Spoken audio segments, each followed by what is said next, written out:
감정의 준비 과정이 정말 너무너무 중요하고요. 이것이 필요한 이유는 장면 시작 전에 배우들이 감정적으로 활기를 분명히 띄워야 한다는 사실과 비어있는 상태로 출발해서는 당연히 안 된다는 거예요. 이모셔널 프리퍼레이션을 충분히 가진 배우들이라도 두 가지의 문제점이 있다고 마이즈너는 이야기를 했습니다. 그 첫 번째 문제는 배우들은 자신의 감정을 관객들에게 막 이렇게 보여주고 드러내고 싶어 한다는 성향이 있다는 거예요. 예를 들면 관객 여러분, 제가 얼마나 화가 났는지, 제가 얼마나 슬픈지, 제가 얼마나 기쁜지 저 좀 보세요 한다는 그런 경향이 있다는 거죠. 너무나 재밌죠. 두 번째는 극 진행 중에 첫 등장의 감정을 다시 소환할 수가 없다는 거예요. 다시 말해서 반복될 수가 없다는 거죠. 왜냐하면 첫 등장에 내가 어떤 감정을 느끼고 내가 어떤 감정을 가진 상태에서 들어오고 그 다음에 누군가를 만나고 어떠한 일들이 벌어지느냐에 따라서 나의 감정은 계속 변화된다는 거예요. 때로는 배우들이 장면 진행을 하면서 내가 지금 감정이 비어있는 건 아닐까 하면서 첫 등장의 감정을 혼자서 스스로 소환하는 그런 모습들을 많이 보게 되거든요. 절대 이모셔널 프리퍼레이션은 장면의 시작, 말하자면 첫 등장, 첫 시작을 위함이다 라는 것을 또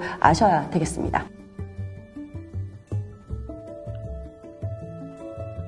장면의 첫 순간만을 위한 것이지만 이모셔널 프리퍼레이션 과정에서 감정의 충만함으로 이렇게 이어지지 못하면 장면 안에서 일어나는 일들은 conversational exchange라고 이야기하는 그냥 자연스러운 대화에 불과한 거죠. 혹은 그 대사를 읽어주는 것에 불과하게 돼버리는 거예요. 그래서 이모셔널 프리퍼레이션이 굉장히 중요하다는 사실입니다.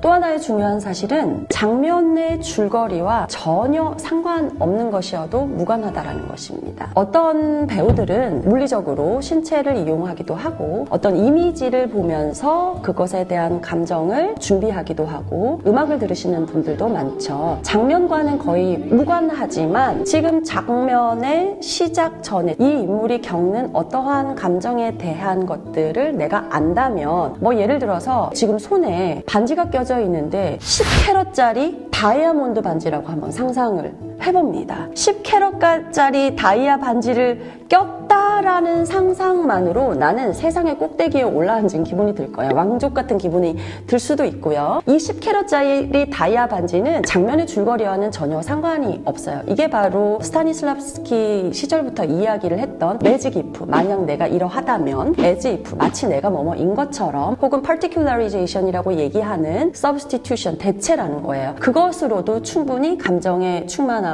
갖출 수 있다는 겁니다.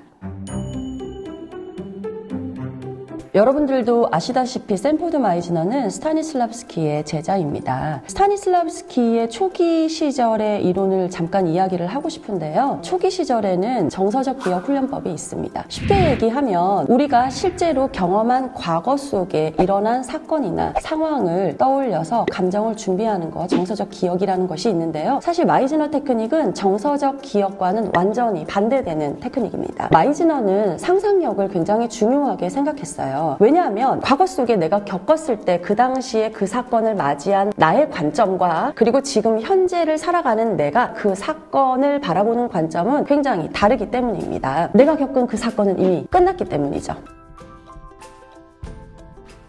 배우들이 겪은 어떠한 사건들은 긍정적인 감정에서의 어떤 사건들도 있지만 부정적인 감정의 사건들도 굉장히 많죠. 내가 그 실제 경험한 사건을 소환을 하게 되면 어떤 부분에 있어서는 배우들의 정신 건강에도 좋지 않은 영향을 끼칠 수가 있다는 겁니다. 예를 들어서 어떤 남자친구의 이별 통보 이후에 정말 가슴이 아픈 그런 상황을 겪었다고 해봅시다. 그 남자친구의 이별 통보에 저는 진짜 죽고 싶을 만큼 힘든 시기를 겪었죠. 말하자면은 10년 전 일이다라고 가정을 했을 때 그 10년 전에 나는 그 정도로 힘든 시절을 겪었지만 지금 현재 내가 그 사건을 바라볼 때에는 그때 느꼈던 감정과는 정말 너무 다른 감정인 거죠. 그래서 내가 왜 그랬을까 바보같이 하는 생각들만 있는 거죠. 근데 그때 그 감정을 소환을 해서 이모셔널 프리퍼레이션에 적용을 시키려고 한다면 굉장한 자의식이 들어올 거라는 얘기예요. 내 기억 속에 존재하는 나의 감정, 실제로 겪었던 나의 감정이 지금 나 안에 충만하게 차고 있는지에 대한 자의식 의식 때문에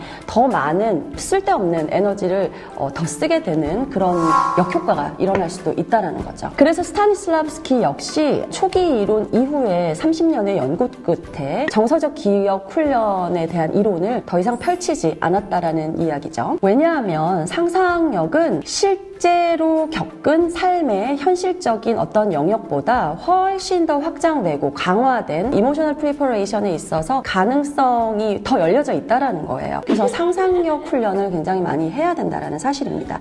차라리 날 미워해.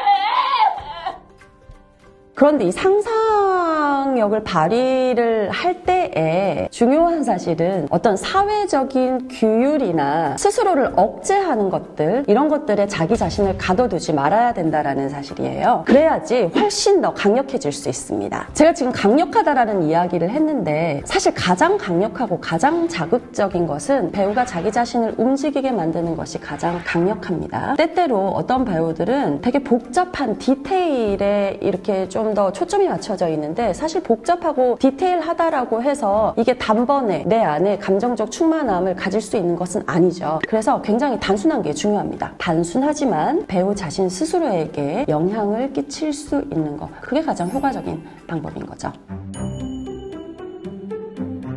마이즈너는 오스트리아의 정신분석학자 지그문트 프로이트를 굉장히 사랑했습니다. 지그문트 프로이트에 대한 이야기를 수업 시간에 많이 언급을 하셨는데요. 프로이트에 의하면 인간의 상상력은 야망이냐, 권력이냐, 돈이냐, 혹은 러브, 섹스, 애정 이런 것에서 모든 상상력이 비롯된다고 이야기를 했어요. 그래서 제가 배우들한테 코칭을 할 때 스스로 억제하지 않는 사회적인 규율에서 벗어난 너의 성에 대한 상상력을 한번 해봐. 그러면 그게 금세 너한테 굉장히 강력하게 자극적으로 다가올 거야 라는 이야기도 합니다. 마이즈너 테크닉 훈련을 받을 당시에 저한테도 굉장히 강력하게 다가왔었죠. 너무 은밀해요. 너무 사적이에요. 제가 은밀하다, 사적이다, 굉장히 비밀스럽다 이 얘기를 하죠. 코칭하기 힘들다라는 얘기가 그 얘기예요. 야, 첫 등장에 너 정말 너무너무 좋았다. 야, 너 무슨 상상을 한 거니? 라고 이야기를 절대 못한다라는 거예요. 왜냐하면 지금 현재 그 배우에게 효과적인 어떤 한 상상을 입 밖으로 내뱉느냐 내뱉지 않느냐는 굉장히 중요한 사실입니다. 입 밖으로 내뱉으면요, 이 은밀한 비밀이 더 이상 은밀하지 않게 돼요. 다시 써먹을 수가 없게 된다라는 거죠. 그래서 언제나 마이즈너는 배우들한테 그 어떤 누가 와서 너의 첫 등장 감정의 대체가 뭔데? 하고 물어봤을 때 절대 이야기하지 말라는 이야기를 하셨죠. 지금 현재의 신체적으로, 물리적으로 나한테 어떤 예열을 할까? 혹은 뭐 어떤 이미지를 상상을 할까? 어떤 음악을 들을까? 라는 것들에 대한 것도 배우가 자기 자신에 대한 탐구가 부족하면 절대 뭐 할 수가 없게 되는 거예요. 자기의 현재 지점을 더욱 명확하게 알아야 된다는 사실이 기저에 기반에 깔려 있어야 된다는 사실입니다. 자기 자신에게 자극을 주는 매개는 언제나 변합니다. 또 재미있는 얘기를 하나 해드릴까요? 저만 재미있을 수도 있어요. 10대 후반에 정말 애달픈 슬픔이 제 안에 충만해야 됐을 어떤 장면이 있었습니다. 그래서 제가 뭘 했냐면요, 엄정화 배우님의 하늘만이 허락한 사랑이라고 여러분들 아실지 모르겠어요. 아시는 분들은 있을 거예요. 그것을 들으면서 따라 부르면서 그 애달픈 슬픔이 저 안에 막 충만하게 다가와서 막 흠뻑 젖어서 첫 등장을 시작하고 장면을 진행했었던 적이 있었습니다. 하지만 지금의 제가 그때 엄정화 가수의 하늘만이 허락한 사랑을 제가 밖에서 부른다고 하면 저 진짜 속으로 되게 자의식오고 막 웃을 거예요. 왜냐면 지금 생각하면 그건 진부하게 그지없거든요. 다시 얘기하면 자신에게 자극을 주는 매개는 항상 변한다라는 사실을 알아야 되겠죠. 비밀스럽게 이야기합니다만 사실 제가 번역한 샌포드 마이즈너 연기 테크닉, 마이즈너 테크닉에도 나와 있는 얘기긴 합니다. 자기 자신이 알고 있는 내가 소망하는 거, 그게 뭘까를 여러분들이 한번 상상을 해보는 것도 되게 좋은 방법입니다. 소망적 사고에서 오는 상상력, 이게 진짜 강력하거든요. 그래서 제가 또 예를 하나 들어볼게요. 저의 소망적 사고는 이병헌 배우님으로부터 비롯됩니다. 이병헌 배우님을 제가 너무너무 좋아합니다. 네, 뭐 사실 좋아하는 거 이상입니다. 저는 이병헌 배우님이라는 말만 해도 지금 막 여기가 막 열감이 막 오르기 시작하는데요. 저의 소망적 사고는 이런 거예요. 어느 날 이병헌 배우님이 갑작스럽게 제가 있는 공간에 찾아오십니다. 찾아오셔서 그 목소리 있잖아요. 너무 달콤한 목소리예요. 다정한 목소리로 동아 우리 트램폴린 한번 방방이 한번 같이 뛰어볼까? 라는 이야기를 했을 때 저는 그 상상에는 막 트램폴린이 막 커다란 거대한 트램폴린이 아니고 애기들 1인 딱 요만한 트램폴린이 있어요. 거기 위에 이병헌 배우님과 제가 손을 잡고 올라갑니다. 겨우 두 사람이 서 있을 수 있을 정도의 그 공간이에요. 그 정도 스페이스에 올라가서 둘이서 그 방방이를 손잡고 뛰면서 눈을 마주보고 있는 이런 소망적 상상을 합니다. 죄송해요.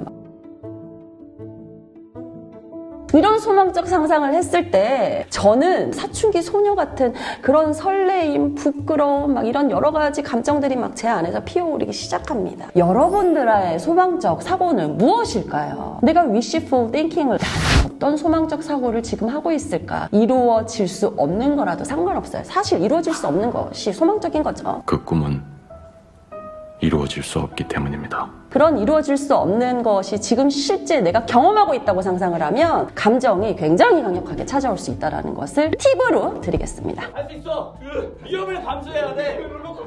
도저히 여기 가야 돼. 정리를 하자면 준비는 자극입니다. 자기가 자기 스스로에게 자극을 해야 된다는 것이죠. 이것은 첫 등장을 위한 것입니다. 절대 장면을 진행하면서 다시금 소환할 수 있는 것 또한 아니겠죠. 이 감정이 충만해야 보는 관객의 마음까지도 침투할 수 있는 힘은 이러한 충만한 진심에서 온다라는 사실을 여러분들이 아셔야겠고요. 상황 속으로 들어가서는 그 상황을 믿는 신념, 이것도 배우의 탤런트죠. 그 상황을 믿는 신념 그리고 몰입력, 그 뒤로부터는 레페티션이 기능할 차례입니다. 그리고 제일 중요한 건 준비는 여러 번의 실패가 필수 불가결한 훈련이다라는 사실을 정말 알아야 돼요. 한 번 도끼로 찍었는데 나무가 안 넘어가. 그럼 2번 찍으면 되지. 3번 찍으면 되지. 한 6번 됩니다. 지칩니다. 7번, 8번 그만할까 막 이런 생각도 들어요. 10번 찍었는데 안 넘어가요. 근데 11번 찍을 수 있는, 내 몸을 내던질 수 있는 그 정도의 인내심은 정말 있어야 되는 거예요. 다시 얘기하자면 준비는 배우고 익히는 데는 굉장히 단순해요. 하지만 내 거가 되기까지는 마이즈너도 이야기를 하셨죠. 배우의 마스터가 되기까지는 20년이 걸린다고 하셨죠. 수년이 걸리는 훈련입니다. 여러분 인내심을 가지세요. 오늘은 프리퍼레이션에 대한 이야기를 해봤습니다. 안톤 체홉 갈매기의 니나 역을 하는 과정 중에 연출님께서 저한테 이런 얘기를 했었어요. 울려야 된다, 관객들을. 관객들이 펑펑 울 수 있도록 만들어라. 거기에 이제 미쳐 있는 거죠. 관객들이 펑펑 울려면 내가 슬퍼야 되고, 내가 슬프려면 내가 어떤 상상을 해야 되지? 트래플래프와의 어떤 그 씬에서 많은 눈물을 흘려야 될 텐데 하고 이제 사막 등장 전에 슬픔을 준비합니다. 큰 사건을 막 소환시켰죠. 예를 들면 막내 이모가 교통사고로 돌아가신 적이 있었어요. 저 지금 이렇게 이야기하잖아요. 그때는 진짜 너무너무 힘들었어요. 고등학교 시절이었는데 분장실에서 그 이모의 죽음을 생각하느라고 막 힘들어 죽는 줄 알았죠. 되게 오랜 시간 그걸 준비해서 들어갔어요. 많이 울었죠. 그래서 저는 연기를 굉장히 잘했다고 생각을 했고 관객들은 펑펑 울었을 거야 라는 착각에 빠지게 됐습니다. 근데 나중에 이제 마이즈너 테크닉을 공부하다 보니 와, 이건 진짜 큰 실수를 저질렀구나. 왜냐하면 안톤 체홉의 또 특징이 있지 않습니까? 막과 막 사이에 무슨 일이 일어났는지가 대본 안에서 나오지 않는 경우가 굉장히 많죠. 그러면은 내가 트래플래프를 만나러 가기 전에 내가 뭘 했는지를 알아야 되고, 어디에 갔는지를 알아야 되고, 어디서부터 내가 어떠한 감정의 이끌림으로 트래플래프를 만나는 순간까지 오게 됐는지를, 그걸 준비를 했었어야 되는데, 어떤 나의 니나의 감정을 준비했었어야 되는데, 이게 바로 마이즈너가 이야기하는 for the scene, 씬을 위한 배우의 감정의 준비 과정, 이게 필요한 거거든요. 근데 in the scene에서 해야 하는 어떤 감정을 내가 준비했다라는 이 바보 같은 사실, 그것도 이제 갈매기 공연을 하면서 앞으로는 이제 저를 보시면 아시겠지만 니나 역은 뭐 죽을 때까지 없겠죠. 참 너무 후회스러운, 웃을 일은 아니지만 부끄러웠던 과거가 떠올라서 이제 또 말씀을 드려봅니다.